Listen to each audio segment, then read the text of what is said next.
Alicia Glass, a reporter for That's My Entertainment, here with Bobcat Goldthwait for his show Misfits and Monsters here at San Diego Comic-Con 2018. So, your show is an anthology.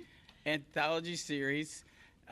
So it gives me a chance just to mix up genres and do stuff I don't normally get to do. So each week's completely different. You know, there's one episode is kind of an MGM musical with Bridget Everett playing a slightly racist mermaid. And so each, I as a guy who I've been able to tell stories a little bit, it never interests me to do the same thing over and over again. So that's why an anthology show it was exciting for me to do. Each episode is only half an hour. What made you decide to do that?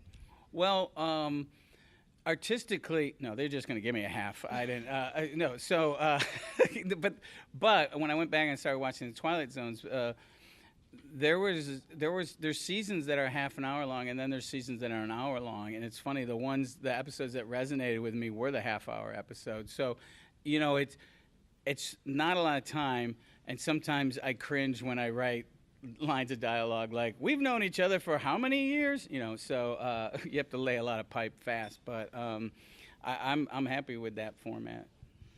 At the end of the most recent episode I watched, the Face in the Car Window, after the episode was over, they have small integers of you talking about your influences for the shows. Right. You mentioned John Carpenter.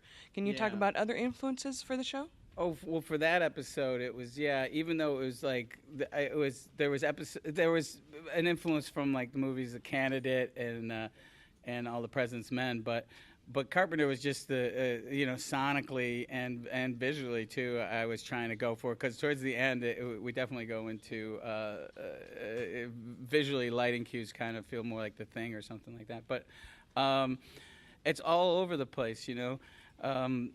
Frank Tashlin, who directed Jerry Lewis movies, there's an episode that's definitely inspired by him. There's actually the only one that's kind of in current times. I tried my stab at doing an Edgar Wright kind of episode, with, you know. So I'm gonna send it to him and see what he thinks.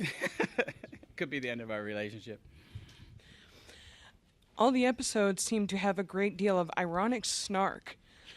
And it seems to harken back to your original days as a comedian. Can you talk about your influences from there? I guess, you know, Tom Kenny's my buddy. You know, I've known Tom since I was 6 years old. We went to school together our whole life. And he kind of said that it made sense that I'm telling these stories because I could no longer make people awkward or disturb them as a comedian because people kind of expected that. So now behind the camera, I get a clean slate. So I definitely feel like I'm back at when I was in my early 20s because I feel I'm having a chance to be creative again. And hopefully vindicated. Vindicated? I don't know.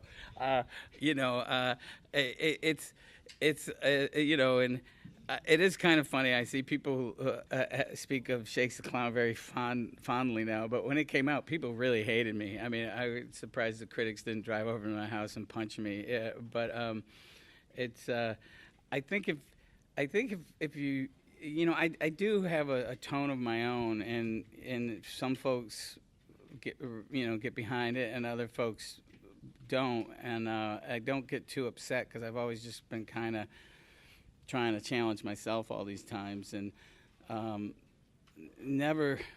kind of, you know, when I was a kid, everything I liked didn't have mass appeal, so I kind of just gravitated to not really ever trying to do anything popular. And the few times that I did get involved in things that had mass appeal, I was right, and I got my ass handed back to me, and it should have been. Well, we love the show, and we hope that you will too. Oh, good. Thanks. Thank you very much. Thanks.